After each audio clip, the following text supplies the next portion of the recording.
Tava jananam kala na janati tava samapanam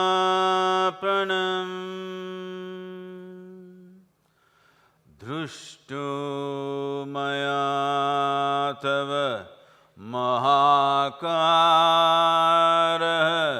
Yogeshwara Kala Kala Yogeshwara Kala Kala. Namaskaram. Please. What all this front row? Usually in cinema theaters, there used to be front row fans who'll throw paisa and all that. Don't do that, huh?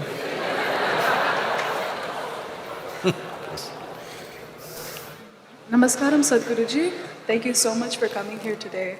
Ever since we heard that you would be coming to our campus, all of us have been eagerly waiting for this day. Thank you. We've had registrations pouring in, like over 1,000 people, as you can see. And over the last few weeks, we've also had lots of questions pouring in from students. So today, the three of us, on behalf of our student body, we would like to ask you some of the questions that they wanted to have answered during the session. So, hello, Sadhguruji, Namaskaram. My name is Mohinish. I'm a final year mechanical engineering student here at SSN. Namaskaram, Sadhguru. My name is Tejas, and I'm a computer science student in my final year. my name is Shruti. I'm a final year from electrical and electronics engineering. So without any further ado, let's dive into the questions. So coming to the first question, a significant population in our world identifies as religious. And they do so for a number of reasons. Some of them state it's for peace or a way of life or some direction. And they bring up their children with religion. They sort of imbibe values and principles using religion as a channel. But on the other hand, we have some people whose values are so deeply entrenched in religion that religion ends up becoming the first priority and humanity ends up becoming the second. And we see examples of this. For example, when people oppose interreligion marriages or religious riots or in extreme cases terrorism. So why not live in a world without religion? Why not teach our children and the future generations values and principles without introducing religion?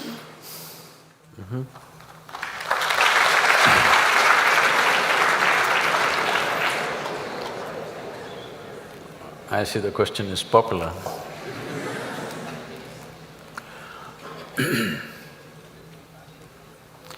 We need to understand this. A human being has many dimensions to himself or herself. In these various dimensions of who we are, I will not go into all aspects of it. One fundamental dimension is, doesn't matter where you are in your life, you want to be something more. Right now, you will be thinking, if I just pass my examinations, that's good enough. But the moment you pass, you know it's meaningless, you want to find a job. The moment you find a job, you know that's meaningless, you want something else. It just goes on like this. Doesn't matter where you are, you want to be something more.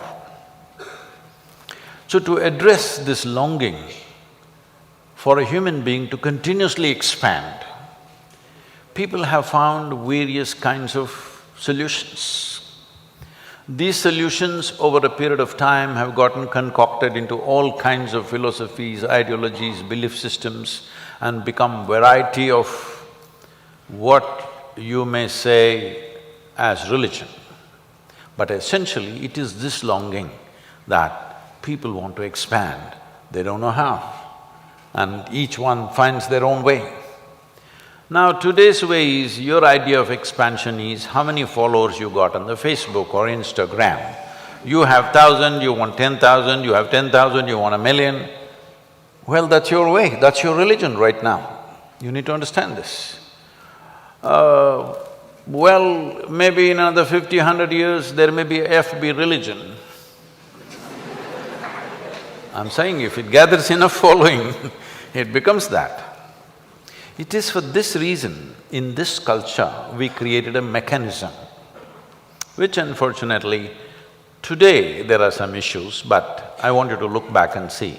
In this culture, because people need an icon to look up to aspire for as the highest quality in their life. For this, we created what is called as deity. I want you to look at this with an open mind, not with the narrative that's going on in Chennai, okay? They created idols and deities. You must understand this. There are approximately 33 million gods and goddesses in this country. And this happened when our population was that much. That means each person had his own deity. See, if you have one deity, you have one deity, you have one deity, there's no quarrel, isn't it? If you three together have one deity and I have another one, now there's a fight. I have my own, you have your own, she has her own, he has her own. What's the problem? Hello? So we call this Ishta Devata. That is, you can create your own god. This is the only culture on the planet which has been conscious that God is our making for our needs, according to the needs that we have. We want money, we have one kind of God. We want peace, we have another kind of God. We want security, we have another kind of God. For every need, we created a form. One thing is, it may be on one level, it's just a psychological process. On another level, there is a science to this, that we created certain energy forms which would function in a certain way. If I say this, unless I go into the entire science of it, there'll be many gaps and there'll be many questions will pop up.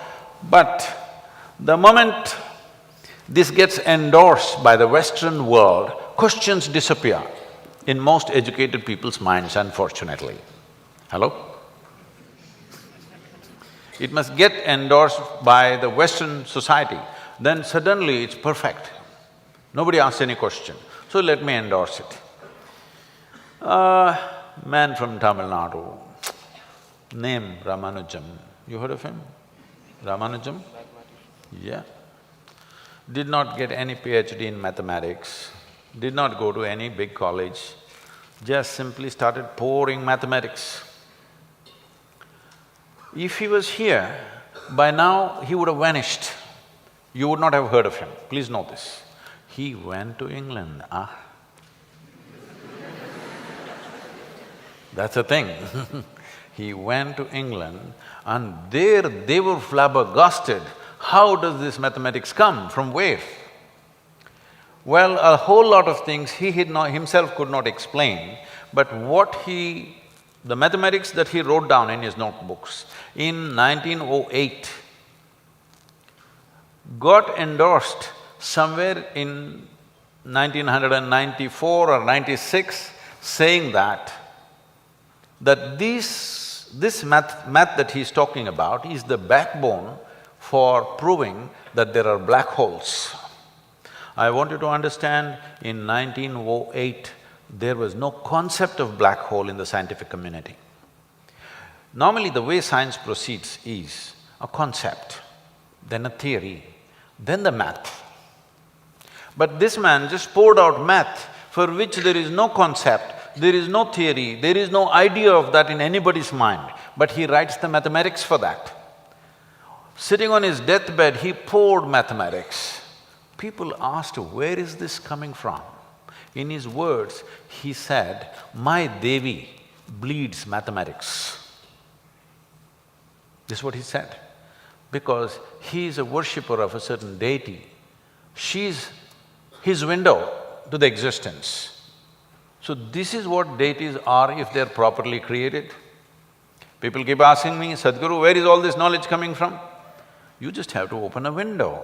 What kind of window you find is up to you. But this is what energy forms were. Today, in some gross logic, very basic logic, people are trying to deny everything just because there is a certain amount of dogma gotten mixed up with this, certain amount of blind belief systems mixed up with this. Now you're trying to throw the entire thing out. This will be the dumbest thing to do. because the strength of this culture, the intellectual development of this culture and the achievements of this culture essentially depended on this, that we learn to open windows into cosmic space and know knowledge, not by book, not by learning, simply by sheer perception. So this is how the culture grew. You need to understand this is a godless culture. There is no the God in this culture. All the people you worship, your Rama, Krishna, Shiva, all these people are people who walked this geography at one time. You cannot say they did not walk because they're still… Rama is still having real estate issues.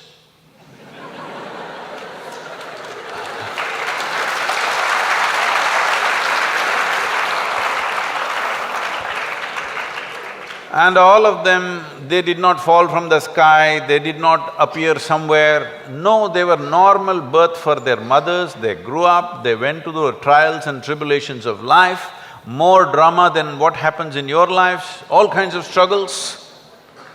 But the reason why we worship them is not because they were perfect human beings, they had all the troubles.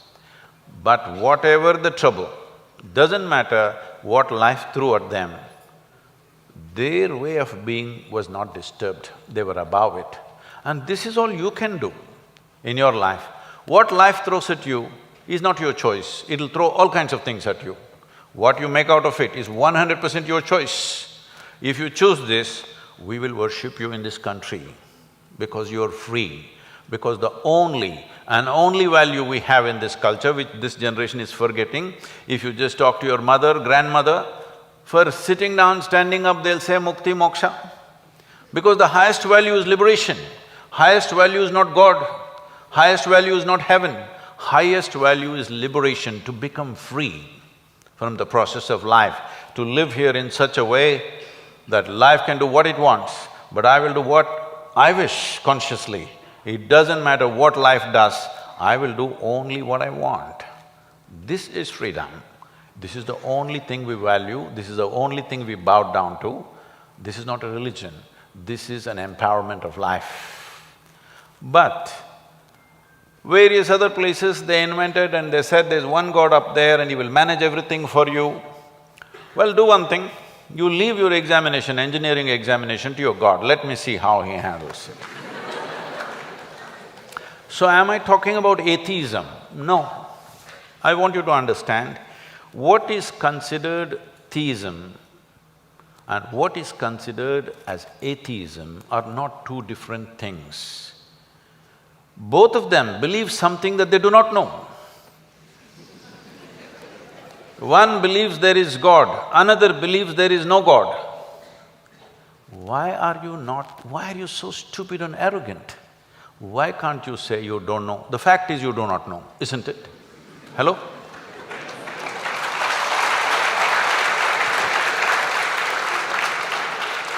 Why is it though so difficult for a human being to say, I do not know? I do not know is the greatest possibility in your life. The moment you say, I do not know, the longing to know, wanting to know, seeking to know and the possibility of knowing becomes reality in your life. Everything you do not know, you believe. You become dead when you're alive. Yes. If you believe something, the advantage of believing something is you get confidence. Confidence without clarity is the greatest disaster that is happening on this planet right now.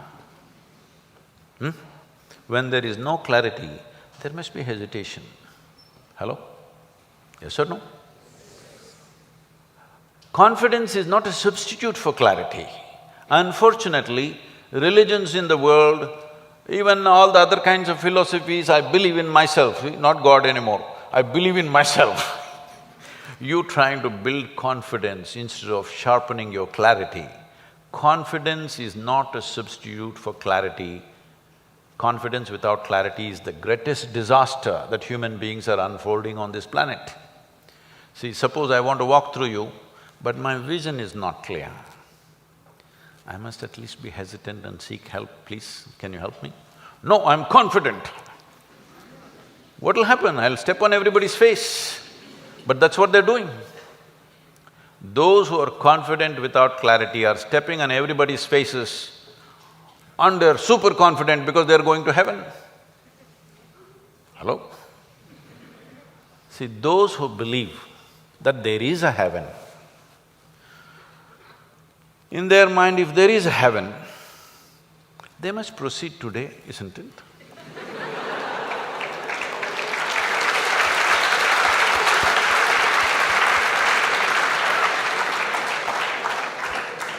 The greatest crime that has been perpetrated upon the humanity is the idea of heaven. That there is a better place than this to live. This is the worst idea that has destroyed humanity. You are not eating well, you have no food, don't worry when you go there. Lot of food. Your life is not good, don't worry, when you go sit in God's lap, everything is fantastic. No, I want you to know, either you can make this into heaven or you can make this into hell. It's in our hands. Are we going to turn this into heaven or hell? This is the only place. The idea that there is a better place is the disastrous idea. If there is a better place, please go now. Hello? Why are you staying here and talking about better place? Why are you asking me to go? Why don't you go? Hello? If genuinely you're dead sure there is a better place, you must go right now, isn't it? Now you want other people to go. What is this?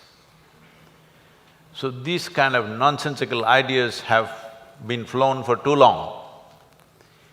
It's time to end it. But this is not atheism or theism. This is just being a sensible human being. What I know, I know. What I do not know, I do not know. What's the problem?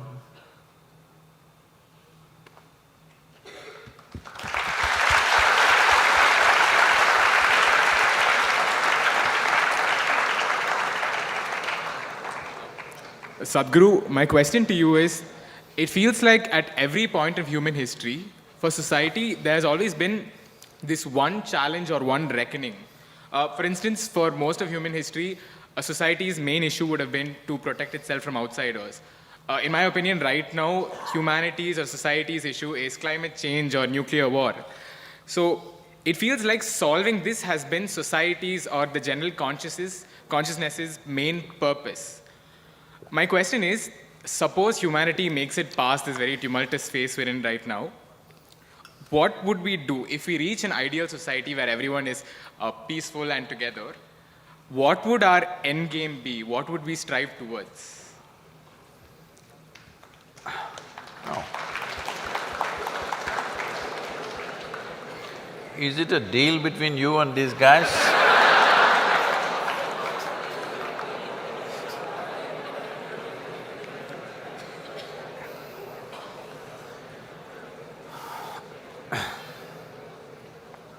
See, look at it this way, because you can't really figure what all these people want. Look at yourself. Right now you're thinking you want to become an engineer. Let's say right now I make you an engineer, this moment. Then you're thinking you need a job, I got your job. Then you're thinking you need a promotion, I got you. Then you think you need an award, I got you. Then you think you need wealth, I got you right now. Everything that you can dream of, I got you right now. What do you want now?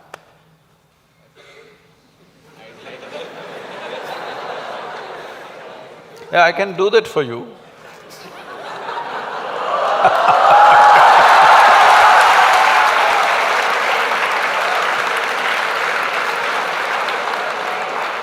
Let's say I want a job. Huh?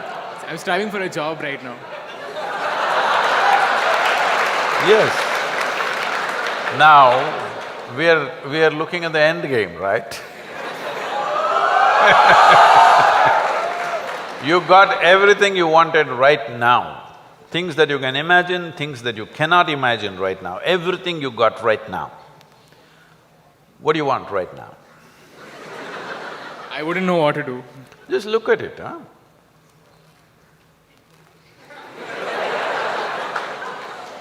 See, when you say this, what it means is, all you want in your life, what you're seeking is struggle. To get a job, it must take 3 years, then you will feel, wow, I got a job. Look at all the people who have good jobs, look at them walking on the street. Are they going blissfully, dripping ecstasy? Hello? Miserable guys, they're getting blood pressure, going to work. They're getting all kinds of ailments, they're freaking out. Yes? So what do you want? I don't know anymore. That's good. I do not know, I like that.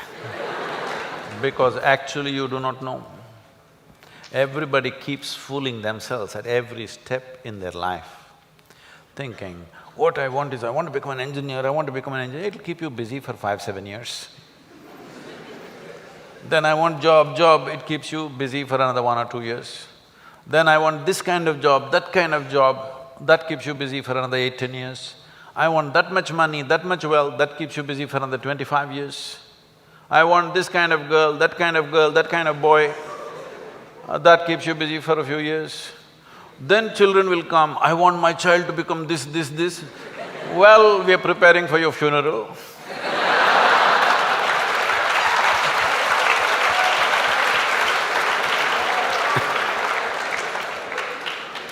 You need to understand just this. Right now, you may be giving all kinds of contexts to your life. But essentially, what you call as my life right now is just a certain combination of time and energy. Yes? As you sit here, time is rolling away for all of us. Can you roll it back? You're an engineer. Can you roll it back? Yesterday was not fruitful, so I'll roll it back. Can you? It's rolling away for all of us. As we sit here, what is ticking away here is not the clock. What is ticking away is our life, isn't it? Since we came and sat here, you're half an hour closer to your grave. It doesn't matter how young you are getting there, isn't it? Yes or no? So it's a certain amount of time. And that time, nobody can manage because it rolls at the same pace for everybody. You do something, you don't do anything, you sleep, you're awake, you're happy, you're unhappy, do whatever the hell you want, it just keeps rolling mercilessly, isn't it? So there is energy that you call as life. This, you can pitch it at different levels. If you're like this, I'm talking about the classroom expression, you know.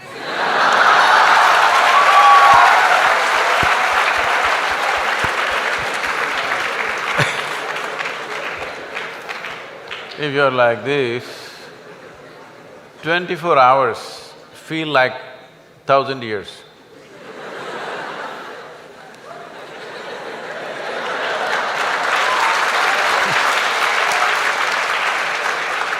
But have you seen on a certain day you're very happy, 24 hours, poof, went off like a moment? Yes or no? So, time is a very relative experience in individual subjective experiences. If you're joyful, if you live 100 years, it feels like a few moments, it's gone. Only miserable people will have a long life. Because if you're miserable, you'll always feel life is too long that you will want to cut it short. But if you're joyful, the possibility that a human being holds, before you look around, it's over, really. But what possibility this carries? So what you need to manage is your energies, because life is a certain amount of energy, it's not limitless, but it can be enhanced. If you function at one level of energy, what you do in 10 years' time, if you function at a different level of energy, the same thing you can do in 1 year's time. So if both people live for 100 years, in terms of impact and profoundness of experience, one has lived for 1,000 years, another has lived for 100 miserable years. So this is all you can do. You may think right now, engineer, this one, that one, these are all limited contexts you're setting for yourself. Fundamentally as a life, it's just time and energy, isn't it? The question is what you make out of it. Do you want to make something out of it? There's no compulsion you have to make something out of it. When I say making something out of it is not a social phenomena I'm talking. What should you become in the society? That's not what I'm talking. Fundamentally, you have come here in terms of life is you want to experience life. Question is how profoundly. Right now, if people want to experience life, what are they experimenting with? They will experiment… not this. Yeah, I know you guys.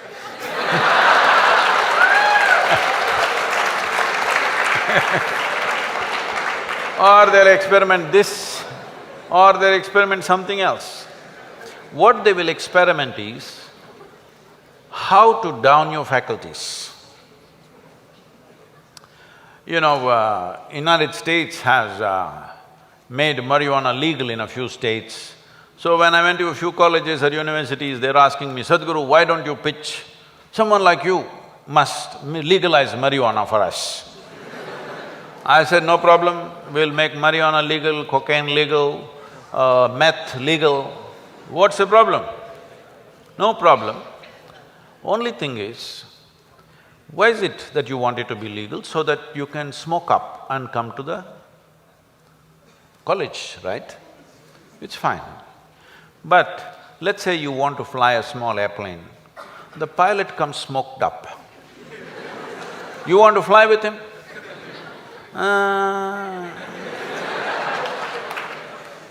Because the guy is already flying without the airplane.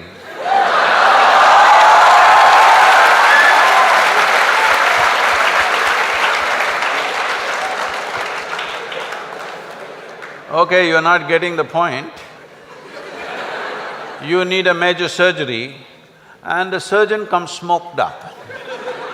You want the surgery? Oh no! Then you clearly understand this lowers your faculties. I want all of you to look at this. Do you believe you can enhance life by lowering your faculties? Hello? If you want to enhance this life, you must super-enhance your faculties. That's the only way you can enhance this life. You cannot lower your faculties and think your life is getting enhanced. What kind of stupidity is that? Simply because it makes you a little like this. I can make you feel like this all the time. How's that? No substance, I'm always like this only. Look at my eyes, I'm stoned. Yeah. Never touch a substance but fully stoned all the time. Because I want you to understand this, the greatest chemical factory on the planet is here. If you are a good manager of this, you can create any experience that you want from within and also heighten your faculties. If you're having an experience, even to experience that, your faculty should be heightened, isn't it? Is this the greatest chemical factory on the planet, most sophisticated? Do you agree with me? Are they chemical engineers? So I'm asking, how are you managing your system? What have you done? We gave you such a sophisticated machine. Have you read the user's manual at least? No. Blindly do this and then you think pumping something is going to make this better? No. Believe me, the only and only way you can enhance this life is that your faculties are super bright. The way you see, the way you hear, the way you smell, the way you taste and the way you touch. If this is enhanced, is life enhanced in many ways? There is much more to it, but I'm saying from what you know from your experience. Suppose you could see twice better than somebody who's sitting next to you. Is your life enhanced? If you could taste better than other people, is life enhanced? If you could feel better, is it life enhanced? If you could hear better, is life enhanced? On this level you understand this, but there are many other dimensions of human faculties. If you enhance this, if you sit here you will be blissed out simply sitting here. You wouldn't want to touch any damn thing because just sitting here is the greatest experience of your life. So, about what is the end game? If you had everything, what would you want? If you had everything that you can ever dream of, everything is right here, what would you want? You must think, isn't it? I won't supply you with an answer. If you do not invest that much thought into your life, that means you're super short-sighted. Hello? This happened to Gautama the Buddha. You heard of Gautama the Buddha? Because of some astrological prediction that his father heard, that he may either become a great emperor or a great sage, and he wanted him to become a great emperor, he protected this boy and put him in a separate palace where it's all luxury, everything that you can dream of, everything there. Got him married to a very pretty young woman, everything on. No, he should not see any suffering. But one day he just went out. He saw one old man and he asked, why is this guy like this? His chauffeur. His chauffeur or his chariot driver said, oh, everybody becomes like that after a certain time. He said, what, me? I'm a young prince, will I become like that? Hey, yeah, everybody will become like that. It shook him. Then he saw a man who's suffering with some kind of disease, ailment. So why is that guy like that? Said, it'll happen to a lot of people. Who it will hit, there is no prediction. Anybody can become ill. Most people think it happens to other people. No, it can happen to us. Hello? And then he saw a funeral, a dead body. So what is that? He said, that is inevitable, everybody will die. Do you also know? You will also die? No, because most people believe other people die. No, intellectually they know, but they think they're forever. No, you must be conscious, you're mortal. Mortal means you have a limited amount of time and energy. If you're always conscious about this, how would you organize your time and energy? You decide. If you're conscious about it. If you think you're a superhuman being, you're not going to die, other people will die, all the best. It'll come. You can realize this on your deathbed and die. See, people may think this is extreme, but you must go and volunteer in a hospice or in a hospital wards where people die, and you must see. It's very important. Very, very important. Only then you become sensitive to life. Life becomes super valuable because you know it's a limited amount of time. If you watch this, unfortunately today in the world, over 80% of the people, last moment when it comes, when they die, they're not fearful, they're not in pain, they're not in something else, they're just bewildered.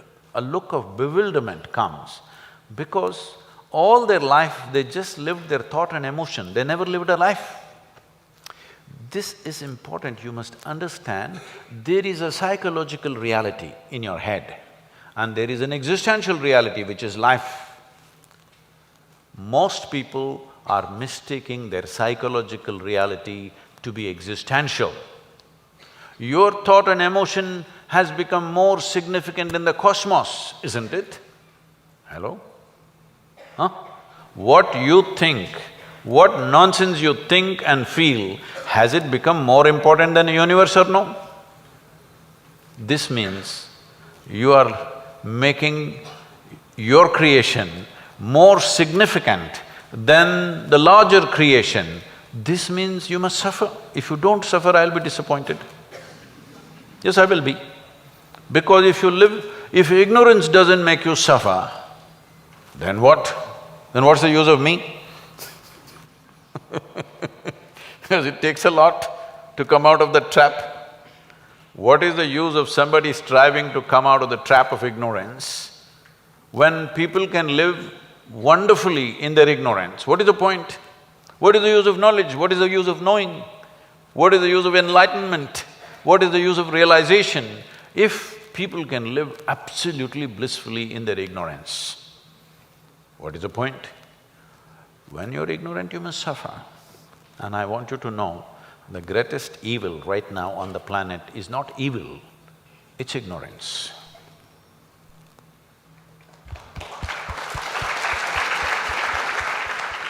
Sadhguru, I have a personal question. Is there a girl called Mohini in this? Thankfully, no. Okay. So I consider myself very against littering. Against? Littering, throwing trash outside. So what I do is I generally take all my trash and I put it in my bag. At the end of the day, I go to the trash can and I dump it there. And it hurts me when I see someone else littering. In this case, I'm taking a selfless effort to make the world a better place. And that effort is made worthless because of one selfish person. And on a more personal note, I've always placed my friends and their needs in front of my own. And this leads to people trying to take advantage of me or trying to take me for granted. So my question is this. In this world, the way the world's going right now, is it better to be selfish or is it better to be selfless? Oh.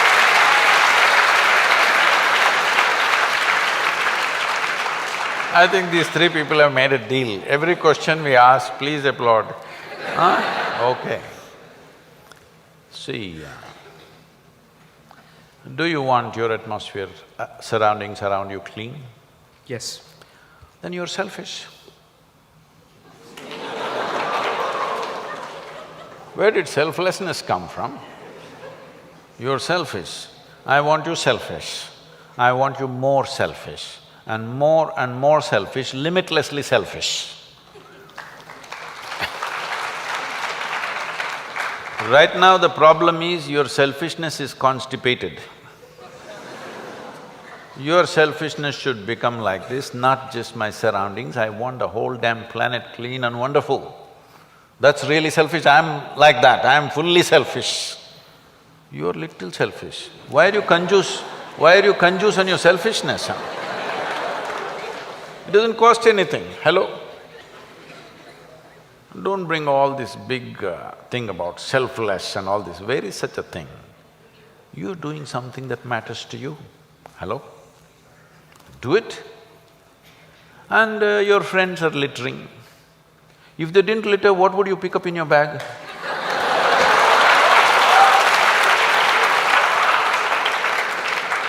No, now don't get encouraged by this. The thing is this, see, we want something to happen. You want, for some reason you got this idea. Living in Chennai, you getting this idea is not a strange idea because when we were children, we came to Chennai for the first time in 1969. There was a expo, World Expo, some industrial expo. So, my father wanted to bring all his children to see this international expo because we had never seen anything like that in those days. It was not so common, it was one time happening, probably the first time happening. So we came and we landed in Chennai Central. We couldn't… we don't want to go into this expo, we don't want the city, we want to go back to Mysore. He said, no, expo, you must see industrial… We know all four of us siblings.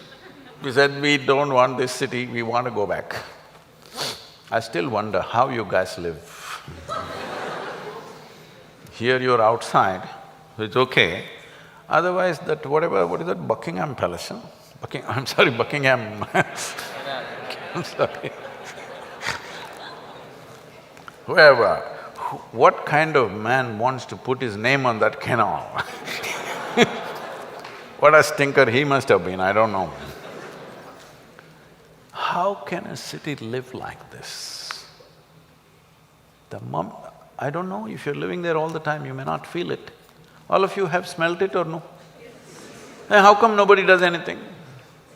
I made an elaborate plan and gave it to two successive governments in early 2000, saying that, you give me this Buckingham Canal, I will create a wonderful garden and purify this water and do everything. Now they said, no, we know what to do, we don't need you. I said, okay, but you cannot go in that part of the city, simply. And once I stayed with some family right next to this damn canal. I was… our programs used to be 13 days at that time. After 3 days, I said, please, I cannot, I'm just suffocating in this damn smell. And the mosquitoes are not biting you anymore, they're trying to take you. Is anybody living in that area, next to that damn canal? Is it little better today? I don't know. Is it little better? So I'm saying, how is it that a whole city full of people don't do anything about it? For all kinds of silly things, they'll come out and fight on the streets. Something that's affecting your life, your children's life, your health and your well-being, and above all, the basic quality of your life. How come Chennai citizens never stand up and do anything? I appreciate this little… you carry a little plastic bag and gather other people's litter, I appreciate that. Is it enough? No. Without a doubt, no. All of you are engineers, or going to be. Why don't you, at least 10-15 of you, form an alliance that you can take up this damn project after your engineering is over, engineer something fantastic for this city, why not? I'll pitch with you.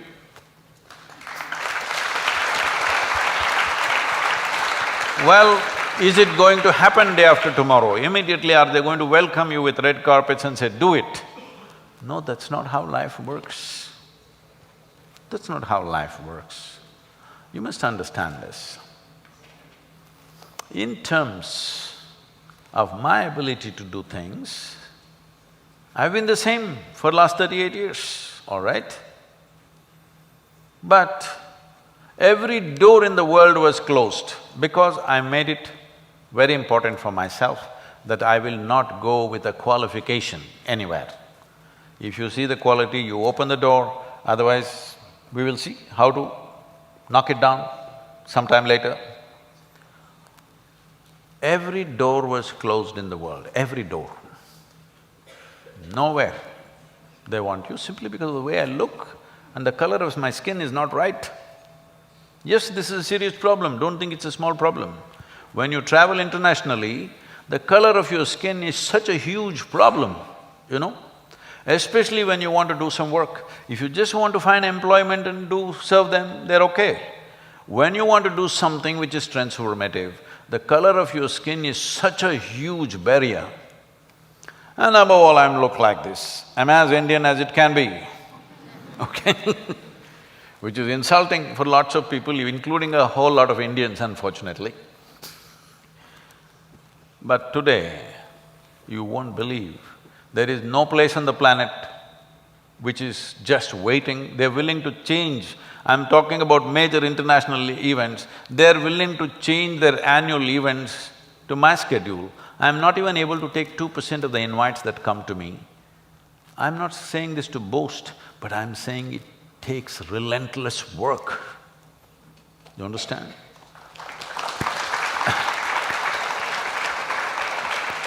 So, if you want to really bring about major transformation in any field of life, what is needed is, if you think this is the right thing to do, you need relentless application. You're not somebody who is going to get disappointed, frustrated, depressed with what other people do. They'll do what they do. What are they doing? They know what… they're doing what they know best. What do you know? That's what you must do, isn't it? So, cleaning up this city is not such a big phenomenon. It can be done. It can be done. Hello? If you get all the engineering colleges in this city together, you got social media, right? contact all of them, and once a month, how many engineering students could be there in Chennai? At least 1 lakh? Okay, 100,000 plus or maybe 200,000.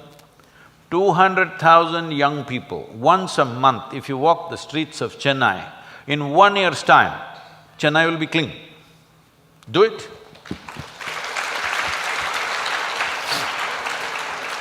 First 3 months, you want me to walk with you, I will walk with you. I'm not an engineer though. So Sadhguru, speaking of Chennai and change, all of us here are undergoing one of the biggest changes in our lives, because up until now, we haven't really faced a shortage of a basic necessity that is like a water or food or shelter. But now Chennai is facing one of the biggest water crises, I think, in history, where they predict in 10 years the city is going to be dry and there won't be any water left. And the water crisis is something that you have been tackling with Kaveri Calling. So as the youth of this generation and as engineers in particular, how can we fix this problem immediately so that, we don't have to wait 10 years for the city to dry up? What can we do to solve it? Have you seen older Tamil movies or even Hindi movies where village women are carrying big pots on their head and walking water, and the hero comes and sings a song, and she also sings a song, and romance happens, there she danced with the pot on her head. You seen these things? Well, that is because the actress is carrying an empty pot. But the real woman in the village is carrying a pot which weighs 15 to 20 kilograms on her head. Nobody sings to her, and she cannot even open her mouth. She's shaking like this. Have you seen them? Hello? With 20 kilograms on her head, her neck and her head, everything is shaking with stress. She's not going to sing a song, she's not going to fall in love with anybody on the street. She just wants to take the damn pot and put the water in the house because her children and her husband and her family, whatever, for them. You thought it's romantic when a rural person carries a pot full of water on her head or on his head. But today that you have to carry a pot on your head, it's come, time has come. Now you think it's a crisis. Wonderful to your humanity. Fantastic sense of humanity. I'm glad you're getting the point. Because water distress has been there in rural India for a very long time. I want you to understand this. Only when it comes to urban centers, now we're thinking it's a real crisis. No, most of the population is in rural India. The crisis has always been there, isn't it? In the last 25, 30 years, there's been a serious crisis. Well, now it's come to Chennai, at least now you're at least willing to talk about it, I'm glad. So let me tell you this, what happened. I grew up around river Kaveri. I did not see Kaveri as some kind of a water source. How can I exploit it? How can I do agriculture? How can I build a dam? I didn't think about this. I was there like any other life, like a worm or an insect or a fish, which enjoyed the river for what it is and made a life out of it. My experience of the river was, I was a tiny little life and this was a massive life. I will come and go, but this flows for millions of years and continues to flow. But in the last 25 to 25 years mostly, I've been watching this with great distress, that slowly Kaveri is depleting, not only Kaveri, all rivers across India have depleted around 40%. Rivers like Krishna have depleted over 70%. Narmada has depleted over 65%. Like this, it goes. Especially in the last 7 to 8 years, for some reason, I still don't have a good enough scientific reason for this, but the drop has been very sharp with Kaveri. It is estimated, on an average, most Indian rivers are depleting by 6 to 8% per year. I want you to calculate how many more years for Kaveri. If you do not know this, a river which was perennial for millions of years, in the last, I think 12 or 15 years, nearly 4 to 5.5 months, Kaveri is not touching the ocean. Recently, about 4-5 days ago, there was news that somewhere in Tamil Nadu, I don't remember the town, where Kaveri came and people are bowing down, they're doing puja, they're worshipping and welcoming Kaveri because she's coming after 6-7 months, she was dry. This has happened only in the last 12 to 15 years.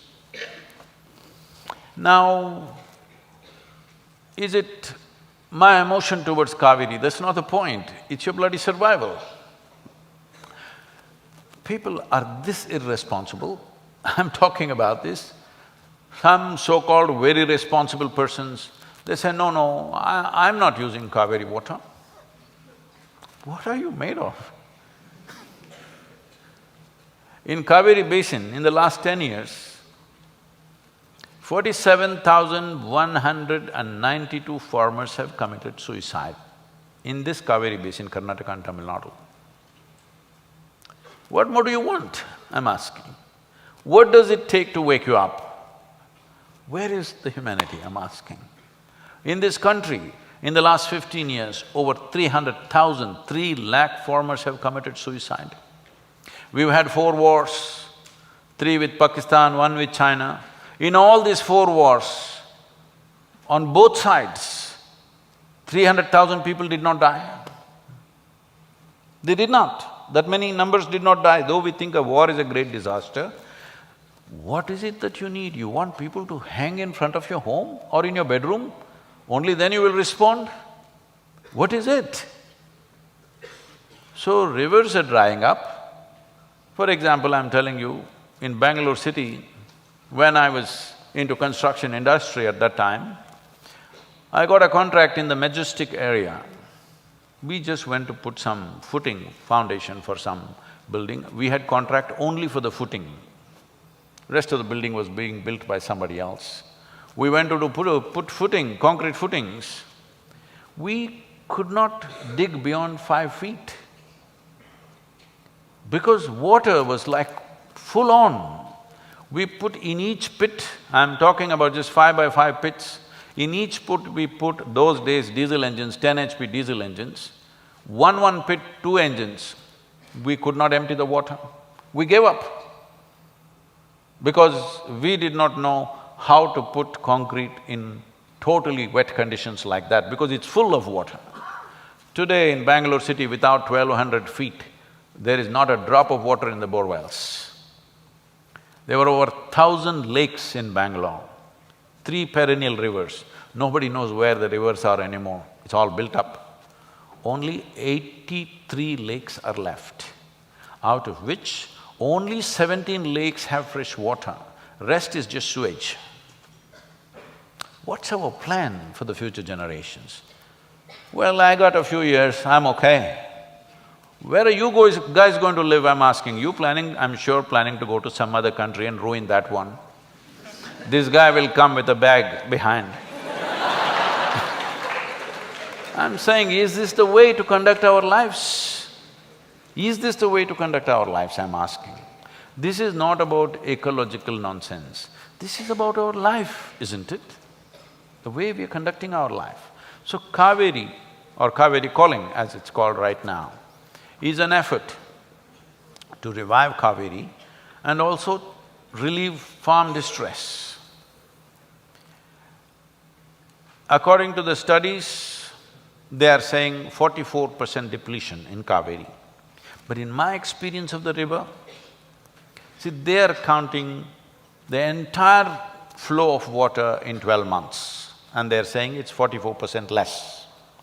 But in my experience, suppose in September or October if you look at the river, in my experience it looks like it's only 25 to 30% of what it was 50 years ago. because they are also counting the monsoon flows. See, we need to understand this. River, lake, pond, well are not sources of water.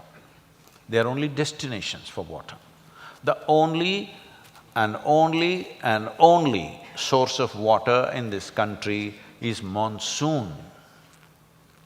I want this to sink into the young people, because you are going to the cinema, you're dressed well, you don't want it to rain. No, learn to walk wet. What's the problem in Chennai, huh? Hello? Because from your kindergarten they told you, rain, rain, go away. Huh? You sang this song when you were very young? They made you, without knowing why you sang. That is in London. Rain, rain, go away is in London. Here, media is reporting excessive rains.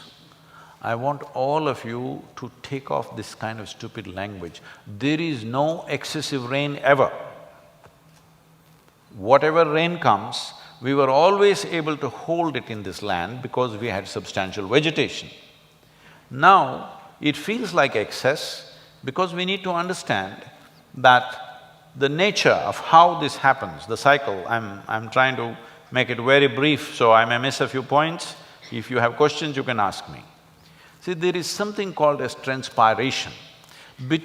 From the top of the tree cover, suppose there is a layer of tree cover, let's say there is a forest. Between the trees and the cloud, there is a transpiration. It's a kind of communication which makes the rain spread out. About 30 years ago in this country, monsoon was spread between an average of 100 to 140 days. Today, the same volume of rain is coming, but it's happening between 40 to 75 days. So usually cloudbursts used to happen in mountainous areas, that is high-altitude mountainous areas where there is no vegetation, or in desert areas. But today cloudburst is happening in Chennai, cloudbursting happening in Mumbai, sometimes in Bangalore, not yet so much in Bangalore, but in northern Karnataka, because it is almost a desert already. 42% of Tamil Nadu's agricultural land has been declared as fallow. What are you going to eat after 25 years, I want to know. You go and make a survey of the farm community, not even 2% of the farmers want their children to go into farming. Maybe many of you are from farming families, are you? No?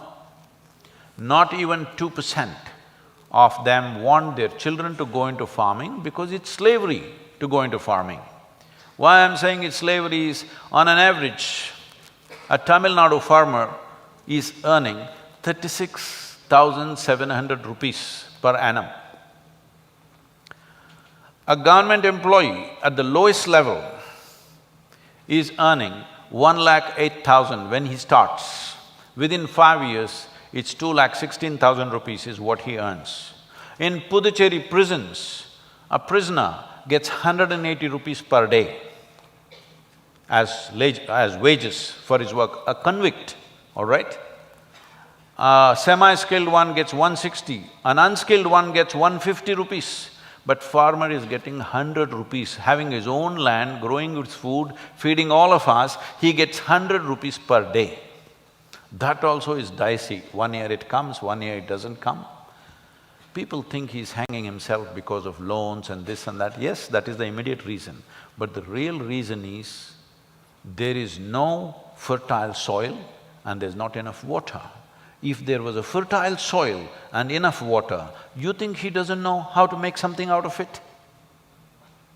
Nothing is growing because everything has been destroyed simply because there is no organic content in the soil. The only source of organic content for the soil is the leaves from the trees and animal waste. 87% of the green cover in Kaveri basin has been removed in the last 50 years. So, trees are gone. Animals are all traveling abroad. If you just…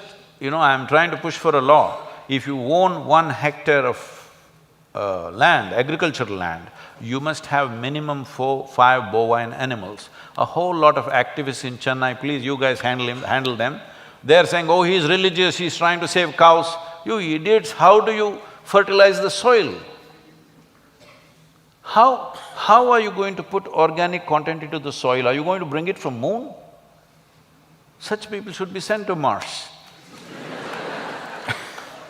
Because on this planet, the only way you can put back organic content into the soil is the leaves of the tree and the animal waste.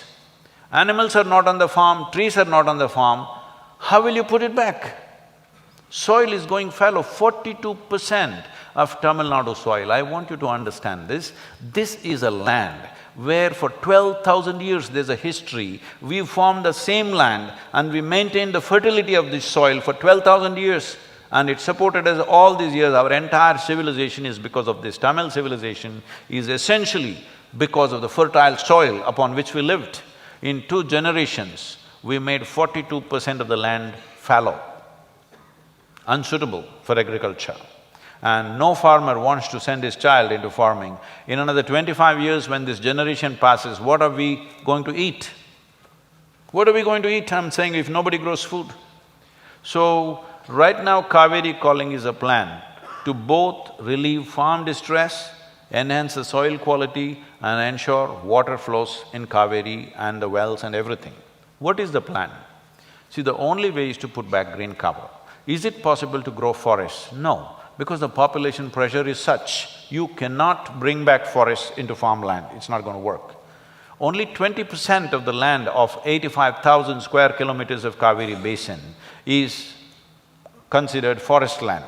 Out of this 8% is very good forest, we don't have to touch it. Another 4–5% is medium-level forest which can be enhanced. Another 3–4% is denuded forest which can also be put back because this land is in the hands of the government, easily it can be revived, it's just a question of time. If the necessary determination is there in the government, we can do that and it will be done. But the remaining 80% is the issue.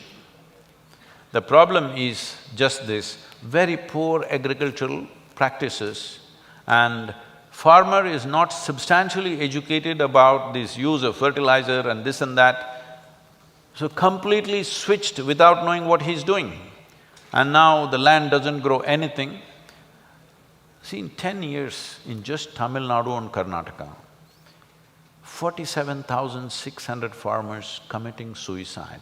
Is it a joke? Huh? Can we ignore this, I'm asking you, all of you young people, please. Can we ignore such a tragedy happening right around us? So, we're talking about agroforestry. In Tamil Nadu, we have converted 69,760 farmers into agroforestry. In 5 to 7 years, their incomes have gone up 300 to 800%. So they are very happy, and in that region, the wells are recharged, the water tables have come up. So what we want to do right now is turn 1/3 of Kaveri basin into agroforestry, because there's a huge market for that. 1/3 of Kaveri basin into agroforestry means we need to plant 242 crore trees. Not that you and me have to go and plant, we just have to support the farmer to do it. Now I can say this very proudly, yesterday we got this from both the governments, this is something we've been pitching for. When a farmer shifts from regular farming to agroforestry, he needs a little bit of financial support for the first 4 years, till he goes into the first cropping. Fortunately, yesterday we got this both from Karnataka government and the Tamil Nadu government, both of them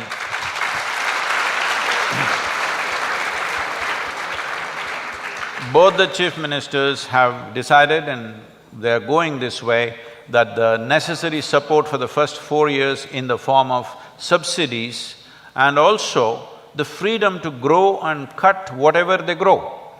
See, right now the laws are such, even if you grow a tree in your own farm, if you cut it, they can come and arrest you tomorrow morning. So who will grow a tree? Nobody wants to grow a tree because he cannot use it. Why will I want to grow something on my land that I cannot use? So now we want these laws freed.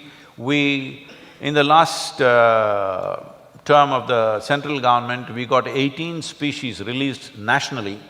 But now in Tamil Nadu and Karnataka, we are pushing for this, and now they've agreed that 100% both the chief ministers have agreed that they will release all species for Tamil farmers and also Karnataka farmers, that they can grow what they want and cut it the way they want. It's nobody's business what a farmer does with his produce. Because 65% of the population, we're keeping them in this level of abject poverty. And how do you think the nation will move forward? There is technology, there is business, there is industry, all this is wonderful. But nation means the real wealth is the richness of the soil and the water. If these two things are not there, there is no real nation. Forever we've been proud of our soil. Here we call this Tamil Mannu. Even today a farmer, when he steps into his land, he will bow down to the soil. In other countries, they call this dirt.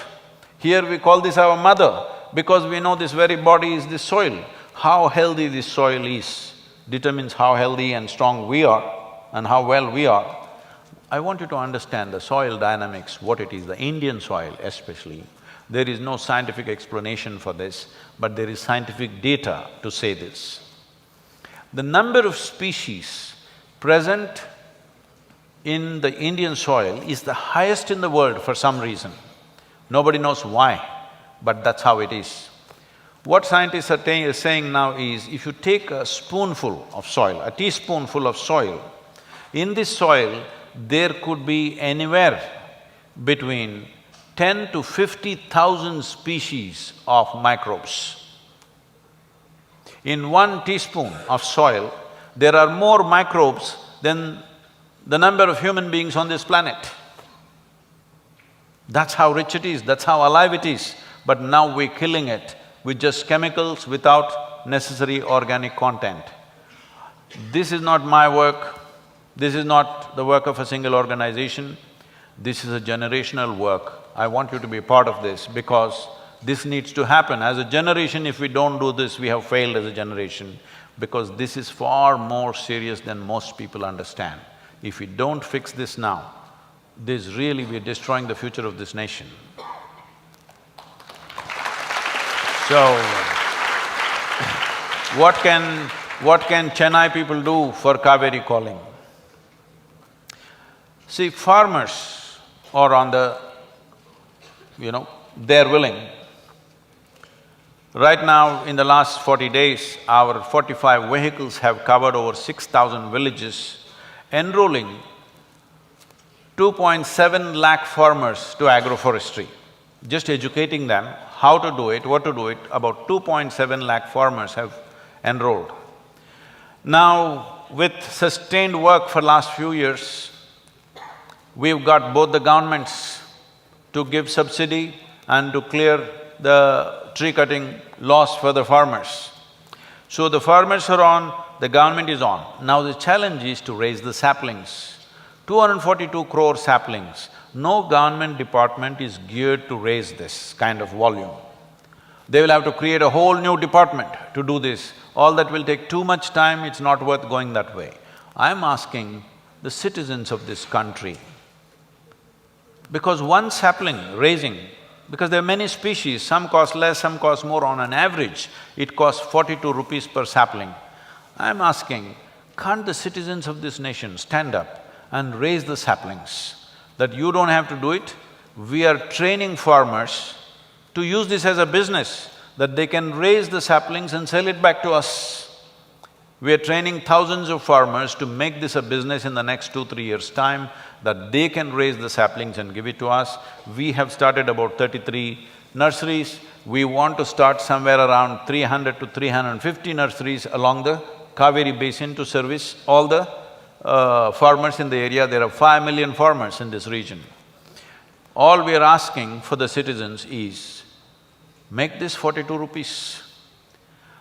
A beggar, if he positions himself in the right place,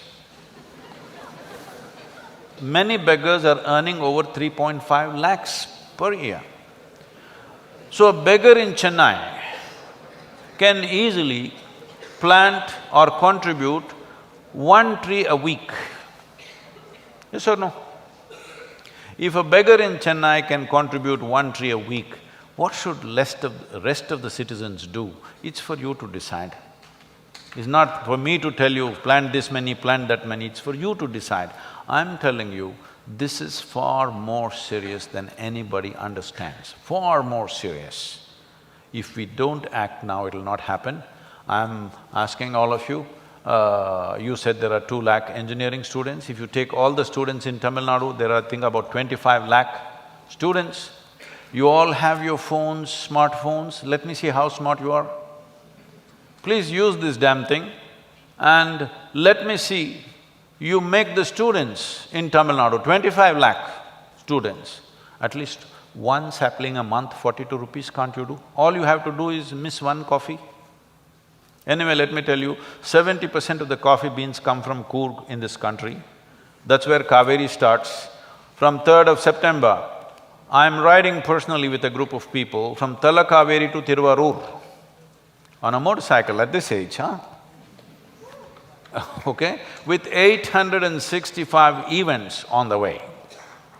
Variety of events, ancillary events.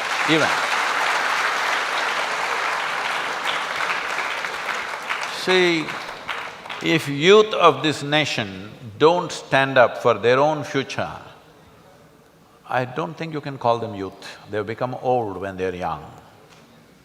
Yes? If you do not stand up for your own future, what is it?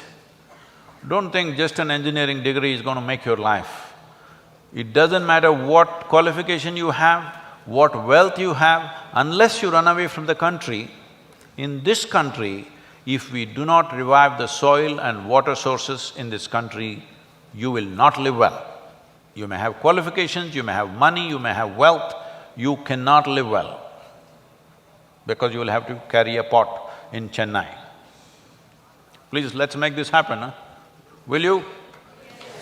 25 lakh students are there in Chennai. Please spend some time on your phone and activate them, 1 tree a month for next 3 years. If they do this, what we want is only 242 crores. If every citizen plants 2 trees, it's over. But there are a lot of irresponsible ones, littering ones, so you have to plant for them also. Yes, there are those people, what to do? We have to take care of them. Please, let's make it happen, please. Thank you so much for your insights, Sadhguru. Now we'd like to ask you a few questions that we received on social media. The first question is from Vikram from Delhi. Vikram says, well, this is about the Kaveri calling. Shouldn't this be the government's job? Why should I pay 42 rupees when I already pay taxes? I don't even live near Chennai. Oh, that guy. Is he Vikram?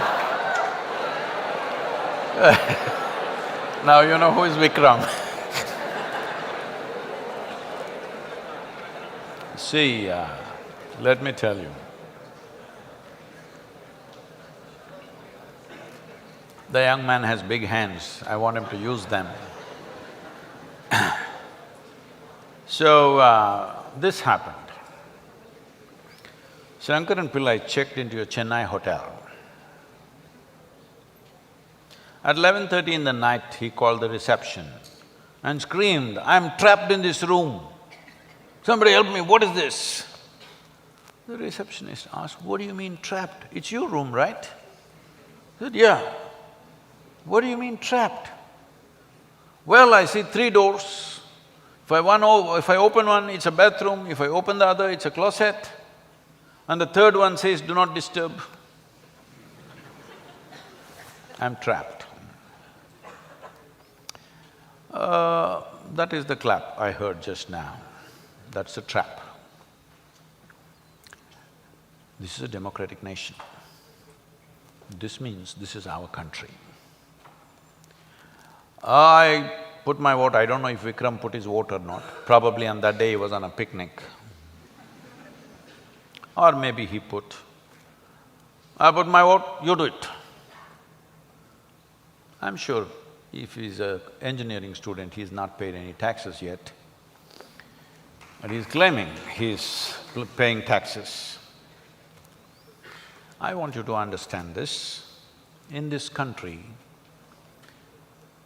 Only some 3.2% of the population pays taxes, income tax. Do you know this? Only some 3.2% is paying income tax. Who carries the remaining 96%? Because the remaining 96% are either below the taxable limit or they're tax evaders. One of these. Even if you take the tax evaders, it'll only add up to another 3–4%. The remaining 90% is below the taxable limit. When you have a country at this level where 90% are below the tax level, you think government can do everything? What do you think is the taxes they're collecting? They may be charging you 40%, but what do you think is the volume of tax that they're collecting for a nation of 1.4 billion people? And you want them to do everything with that. I'm not pitching for the government. I wanted the government to give subsidies to the farmers, which they have done. You think you have no responsibility for this nation, you think those handful of people who are elected will do everything. No. Well, this is coming because you think they're corrupt. Yes, they are, because they are your representatives.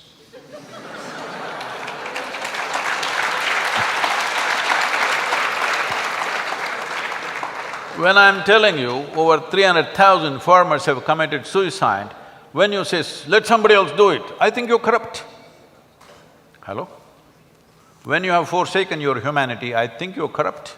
Corruption is not just accepting a bribe. You have forsaken your humanity, you are corrupt. Let me ask you a simple question. If there is no policeman on the street, how many Vikrams will stop at the red light? Believe me, just like 9:30, 10 o'clock, I land in Coimbatore and I'm driving back to the yoga center. Red light, I stop. I hear from behind me, pee, pee, pee, pee. So what? I'm stopping at the red light. And then one TVS moped guy will come next to me and say, he's telling me, there's no policeman, you idiot, what are you stopping for? That's what he's telling me.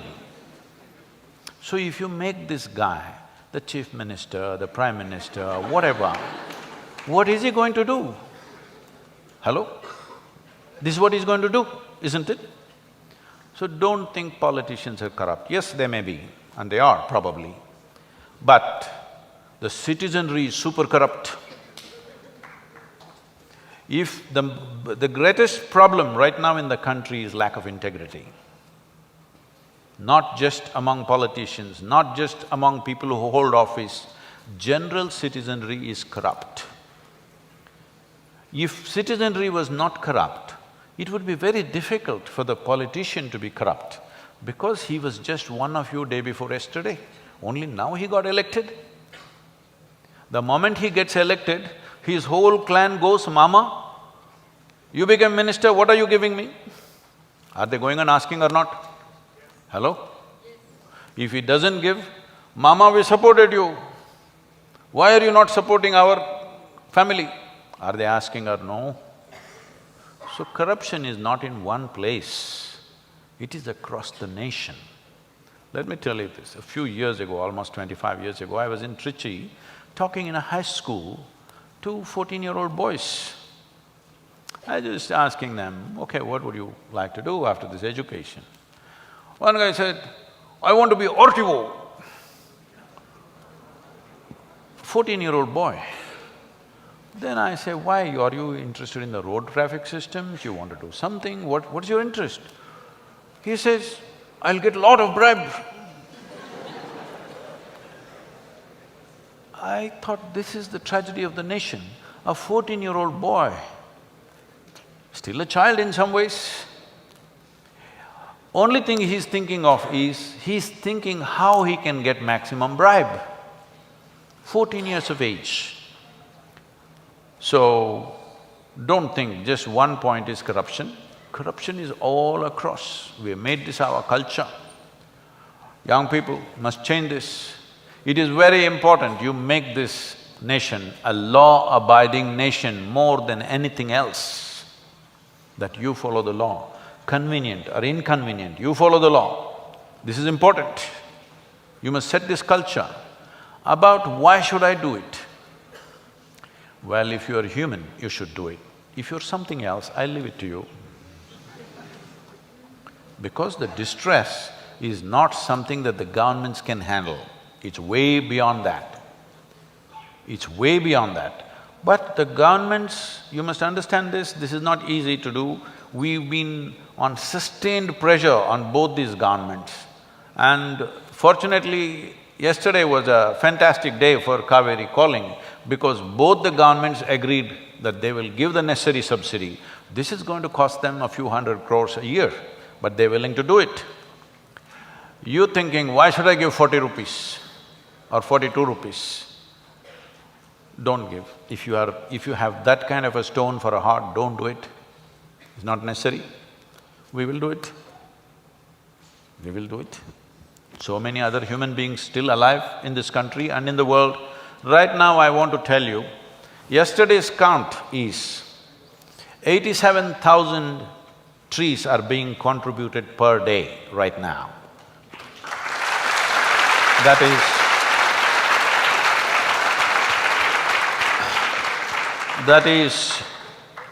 is more than 1 tree per second. People are contributing, not just from India, from across the world. People are contributing because there is still humanity in the world.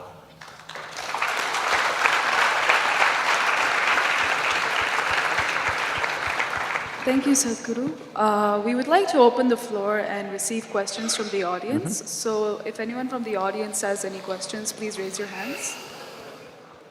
We'll start here. I think we'll start in the center. Namaskaram Sadhguruji. My name is Karthik. I'm from Hyderabad.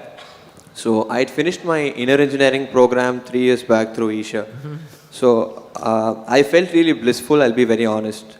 So I just wanted to ask you this question that many decades back, when you were pursuing the path, the philosophical path to finding the solution, were you not even a little scared that you might have gone wrong?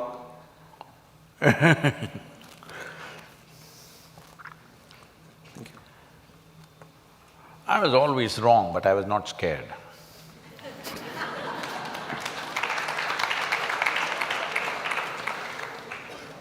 When I say I was always wrong, from the age of 4.5 years of age, all I had with me was a billion questions.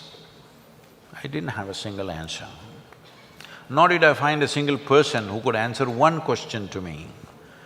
Whoever you asked, at home or school or anywhere else, all they had was, they will quote, Krishna said this, Rama said this man said this, Mahatma Gandhi said this, like this, they will quote. I was not interested in quotes, I wanted a genuine answer for these billion questions I had a cloud floating around me of questions. So when I saw that there are no answers, or at least I'm not able to access anybody who has answers in this world, naturally, see, when you realize you don't know anything, you would pay immense attention to everything, isn't it so? See, suppose right now if I ask you to walk from here to there, effortlessly you will walk. Suppose we make this hall pitch dark and ask you to walk, you will become super alert, isn't it? If you don't know where your next step is, will you become super alert or no? That's all I became. Because I didn't know a damn thing in the world, I became super alert and observant. Smallest things, I paid absolute attention. As I paid attention and paid attention and paid attention to everything, when I'm saying attention, I'm not paying attention to some divine force or God or something. I'm paying attention to an ant, a leaf, a pebble or just about anything, okay? As I paid attention, absolutely, you must understand this. If your attention is keen enough, and relentless. There is nothing in the universe which will not open. Everything has to open. This is what human being is. If your entire energy, your consciousness, your intelligence, everything is focused in your attention, just anything in the universe will open itself. So, when I observed certain things which are natural phenomena, I didn't think nature could be wrong. I have not propounded anything of my own. I have not invented anything, I have not created anything. I've just observed the way creation is made, that's all. If you think creation can be wrong, then maybe everything that I say is wrong. Because what I'm saying is just what creation is always speaking, I'm just giving it a voice. I never thought in terms of is it right or wrong. I only saw it, this is how it's happening, that's all. How do you want to handle it? That's a choice. Something is happening here. How I want to handle it, how she wants to handle it may be different. But what is happening, both of us should see it the same way, isn't it? What I want to do with it. See, right now, I want to do everything possible. The foundation is pitching crores of rupees behind this whole Kaveri calling. It's people's money, but we are pitching it on this. But somebody says, I don't want to do it. But it doesn't matter whether you want to do it or not want to do it, it's your choice. But you must see what's on the ground, isn't it? You must see the reality, the way it is. After that, how you handle it, how I handle it may be different. But if you want to whitewash it and see it some other way, then you're wrong. This is my understanding of life. Most important thing is unprejudiced, we must see this is what is happening. I want to do something, somebody doesn't want to do anything. This is two different ways of handling the same thing. That freedom you have, you can choose to handle it whichever way you want. Now Buckingham Canal is there. Every time I land in Chennai, I think this damn thing should be fixed. Living in Tamil Nadu, how come I have not fixed it? This bothers me. But you buy a clothesline clip and walk around, you must understand if you close your nose, that means you're inhaling, you're taking everything through your mouth, which is worse. Hello? Yes or no? You're literally drinking it through the air. Yes or no? So some people think this is the best way to handle it. So how you handle a situation can be different from person to person. But we must see reality as it is, isn't it? Right now it's a fact, soil is distressed, there's enough science about it. It's a fact, we're running out of water, that's a fact. And it's also a fact, the same volume of water is coming in the form of rain for the last 100 years, nothing has changed. How we want to act or we want to run away from this country is different ways of handling it.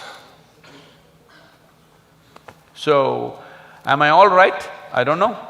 All I know is, I'm just speaking what nature is speaking, what creation is speaking. If you think creation and creator are wrong, definitely I am also wrong. I don't mind being wrong.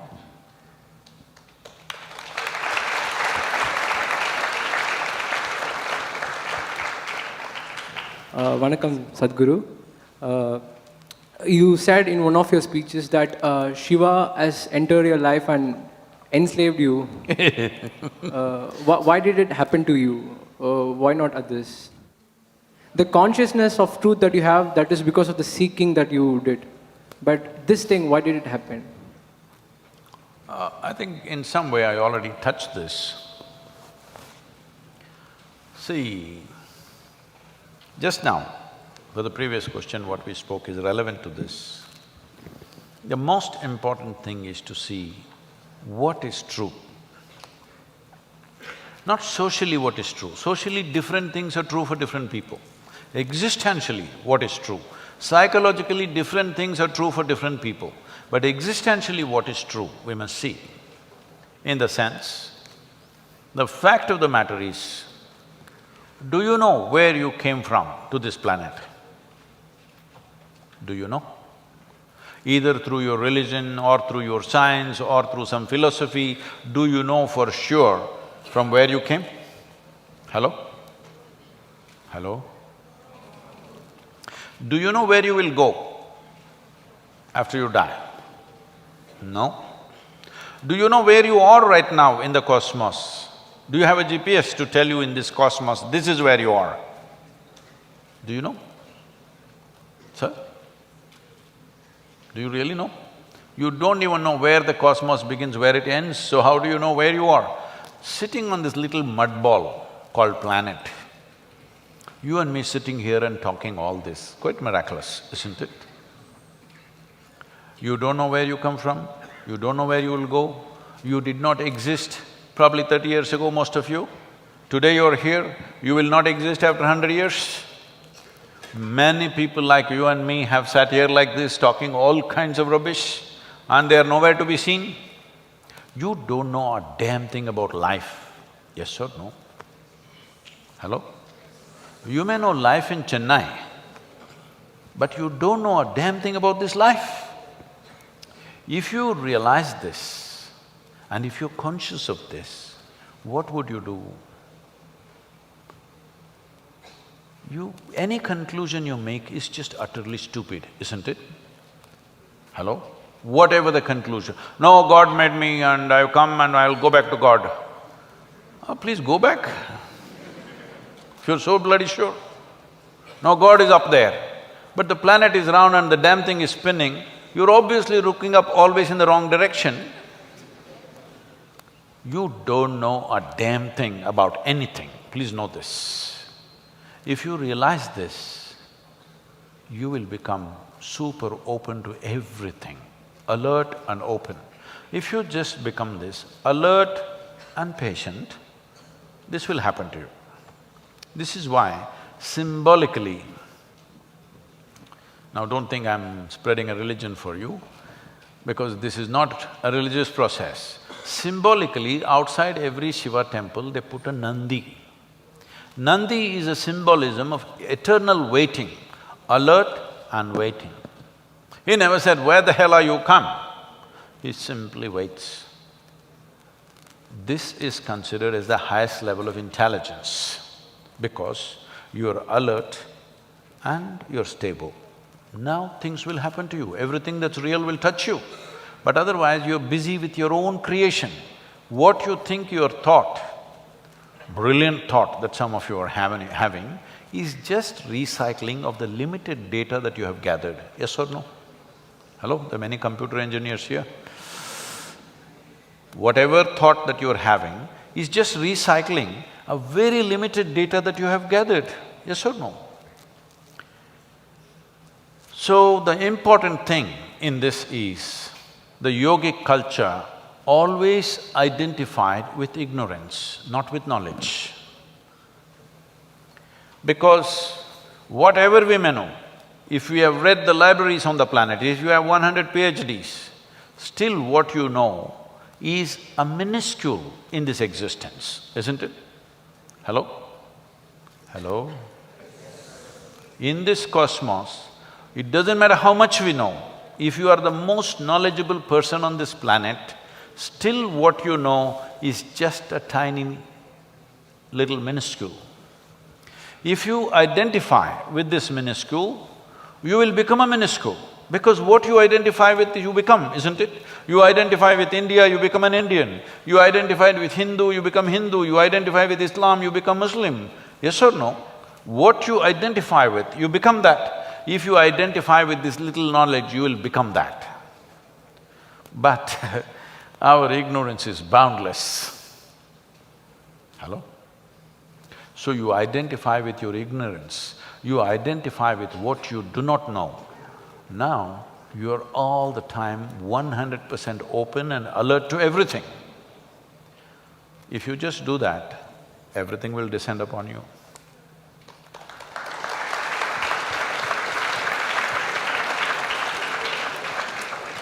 So the next question, please. Yeah, hi, I'm Sadhana. So I am interested in, or I learn Carnatic music in my pastime. Around the same time last year, 2018, there was a controversy that broke out about 4 Carnatic musicians, famous ones, who sang kritis which were not related to Hinduism on Jesus Christ. The common folk believe that Carnatic music is sacred, of Hindu origin, and should remain so. My question is twofold. First, if Carnatic music is a Hindu art, should it remain so? And second, considering the fact that India as such, as a country, is an amalgamation of multiple diverse cultures. In fact, you kept mentioning culture when you answered the first question on religion. Considering the fact that India is an amalgamation of cultures which are invariably related to our faiths or religion, where do we draw the line between religion, culture, and art?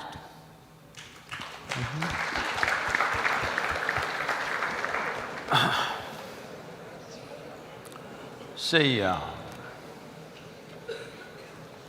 we need to understand this, which largely it's being forgotten.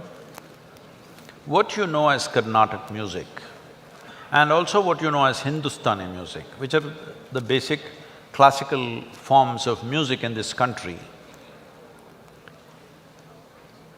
it is not that there was a form of music and then somebody sang about some god or something.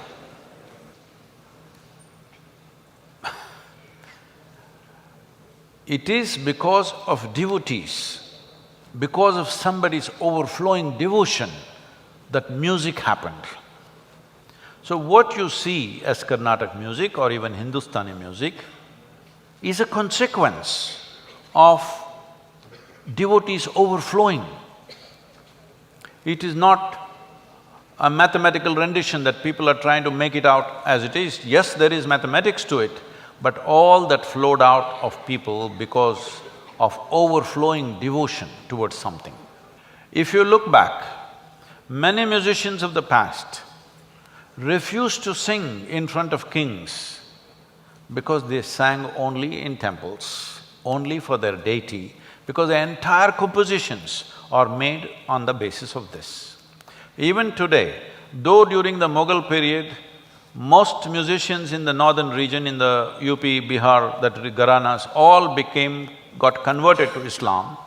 Even today, all Hindustani musicians, all Islamic by religion today, but they only sing Shiva, nothing else.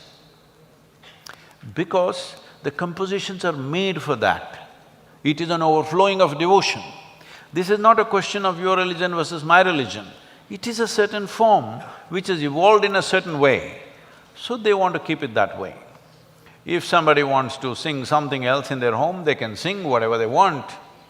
But in Chennai, the sabhas are all created in that context. So maybe some people feel sensitive about it, but I don't want you to look at this. See, the problem is right now in this culture, as I told you, I'm saying at least 5 bovine animals should be there on 1 hectare of land to fertilize the land. Think, oh, he's a Gaurakshak. What nonsense, are you crazy? In this country, there's certain people who think they're intellectual. I don't think they have much intellect, but they think they're intellectual, they declared themselves intellectual for some reason, and they got some little bit of media, purchase, they got some hold in this, and they're all the time trying to create vitiated debate about everything. You just look at the English channels in the country, everybody is throwing something at somebody. It doesn't matter what you say.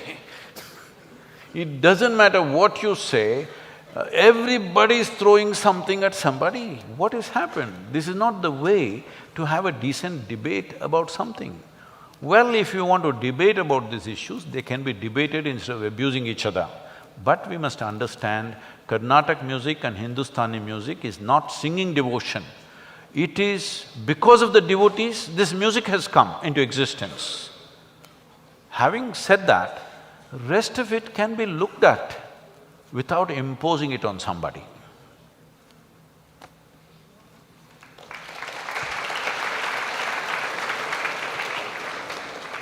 So we'll have one last question. Vanakkam Sadhguru, I'm Katyayini. My question today is, in the world that we live in today, there exist a multitude of paths to traverse, both spiritually and religiously. For instance, in Hinduism, there is both Veda and Vedanta, so I can make a conscious choice as to what I would like to take up. So, but I'm confused, and as a millennial, I'm really doubting if a ritualistic approach is relevant today. So do you believe that rituals are still hold and are relevant today? Well, you may be a millennial, but these choices you have only in this country, you better know that. If in many other countries in the world, if you say you have a choice of choosing, generally you will be dead. If you're not dead, you will be harassed in 1,000 different ways. In this country, you can choose, which is wonderful. Because we don't have a religious constitution which cannot be edited or amended. Here we have various books which can be amended, which can be debated, something can be done about it. Coming to ritual, how rituals came into existence is like this. Do you brush your teeth every day in the morning? I'm just asking. You do? Hey, don't do this means no. Yes.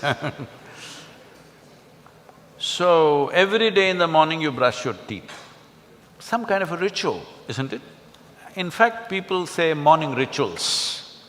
They're not talking puja, they mean shit, shower and shave.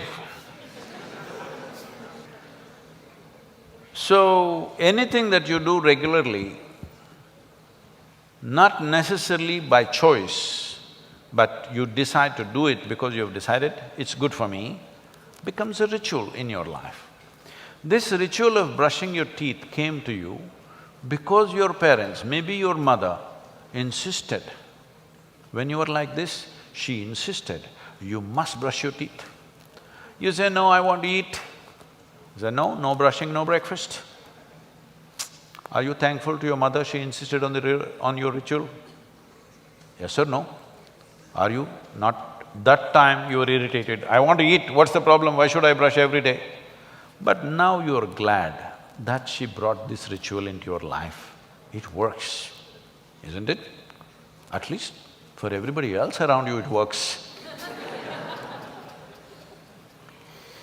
So, similarly, rituals came for variety of reasons. If you are able to… you said there are multitude of spiritual paths. No, there's only one. If you say spiritual, you have to turn inward. There are no many inwards, there's only one. Hello? There's only one inward. Well, you may go like this, you may go like this, you may go like this, but there's only one inward. So when it comes to a spiritual path, there's only one. You have to turn inward. When it comes to religion, maybe there are choices. When it comes to rituals, yes, there are choices. So when people were not competent, everybody was not competent to simply sit like this and become meditative, then they taught them simple processes. I must tell you this. Many years ago, some institute, these days I don't subject myself to such indignities, because I can afford that. Many years ago, some institute who thinks they are scientific,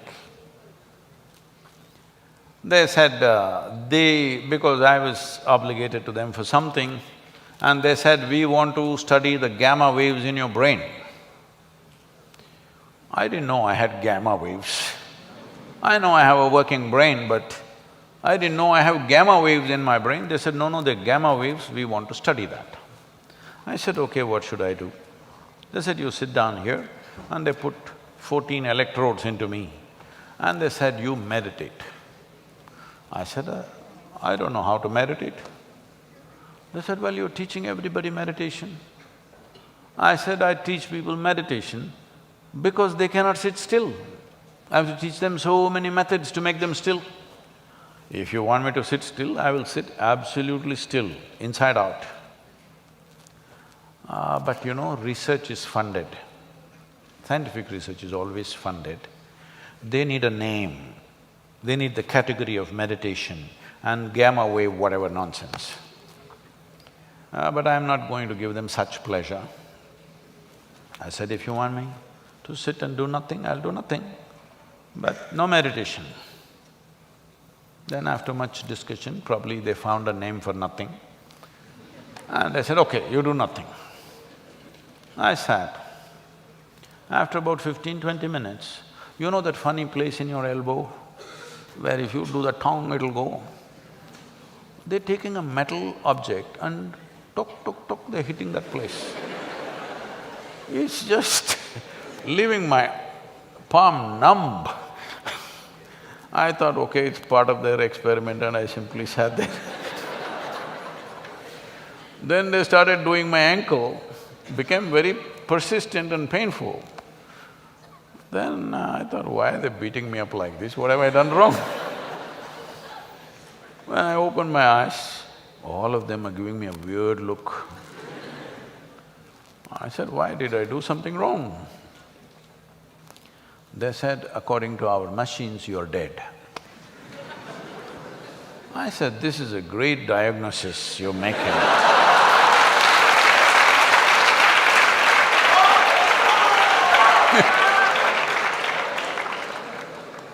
And then they, among themselves, they spoke and say, obviously this guy speaking is not dead. So they said, maybe your brain is dead. I said, please, I don't like this second opinion. If you give me a death certificate, I don't mind being dead like this. But brain dead is not good for me, it'll affect my activity. Yes, why I'm telling you this is, if you could handle everything internally, no problem with you. That's the best way to do it. Simply, this is yoga.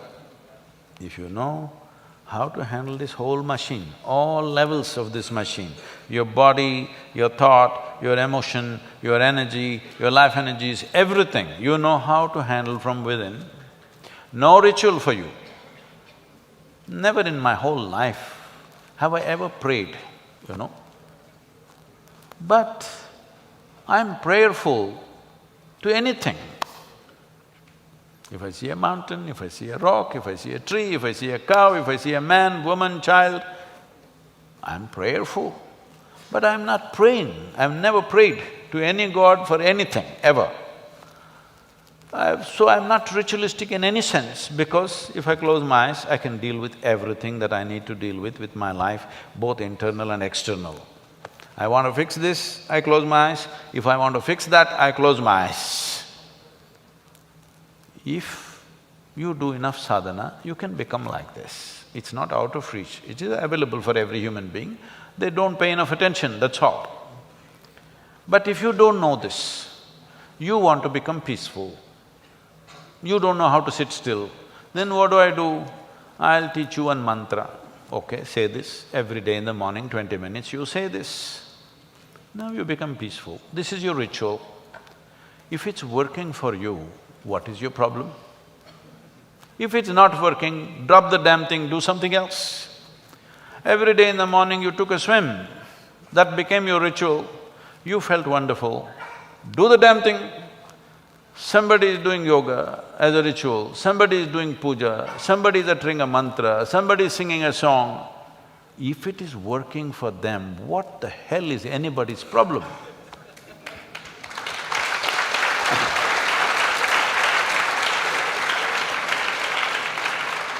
But what ritual I do, you must also do. There's no such thing. Something is working for me, I'm doing it. It's not necessary you must do it. But if you ask me, suppose I'm somebody who's doing every day in the morning Om Namah Shivaya, Om Namah Shivaya, it's working for me. If you come and ask me, I'm feeling freaked, what should I do? Hey, try this Om Namah Shivaya, it's working for me. If you like it, you also do it or you do something else. You do dam, dum, das, pus. But the thing is, it must work for you, that's the important thing. So rituals were fantastic devices created with certain wisdom. Over a period of time, they might have become corrupt in practice. Over a period of time, they might have become tools for exploitation for certain people. But don't throw the baby with the bathwater. We must be able to see what is corruption in this, eliminate the corruption and use the technique. Don't throw away everything that the civilization has learnt in thousands of years of living and think you will reinvent the wheel tomorrow. Everybody will be queuing up at a psychiatrist, just know that.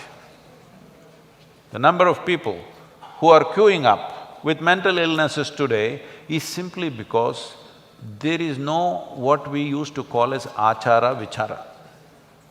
There is no debate about what is this life, why am I like this, what is the nature of my existence, no achara, no vichara, and no achara, there is no anything. See, if your mothers or fathers did not insist that you must have the ritual of brushing your teeth, what an unpleasant place this hall would be right now. Because out of your freedom, some of you would or a whole lot of you would come here, decide, I will not brush, what is the problem?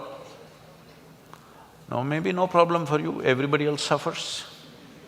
If you open your mouth, if you stink, not necessarily because of not brushing, just because of your culture, the way you behave, the way you speak, the way you sit, the way you stand, if people around you suffer because of your behavior, which is happening everywhere, isn't it so? Especially for girls. Isn't it so? If you get into a damn bus in the town, because all these things were taught as ritual, this is how you must approach. When we are growing up in our house, our sisters are there, you cannot even address them in singular. You always have to address them with a certain respect, even when they're little girls. When you grow up with this kind of ritual, now you learn how to treat every woman on the street. Otherwise, look at the way people are behaving, most uncivilized. Uncivilized means what? The necessary rituals of culture are not there in those people, isn't it? So these can be various kind of rituals, social rituals, spiritual rituals, religious rituals, it doesn't matter. Is it working for you or not working for you? That should be the only question.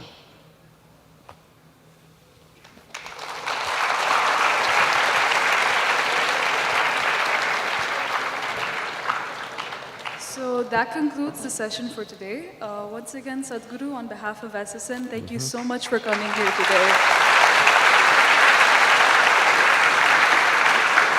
It's truly a great honor to have had you here today, and this has been a really enlightening experience. I'm sure as people leave this hall, they'll be going with a lot more perspective and direction. So as we were speaking in the session before about the water crisis in Chennai, as students of SSN and more to the point, students of Tamil Nadu, solving the water crisis and in particular the Kaveri calling initiative is a cause that we would like to get behind and contribute to. So we've actually arranged for a special photograph in contribution to this cause. So we would love to have you join us for this photograph today. Yes, definitely. You keeping the promise, 25 lakh saplings per month. Hello?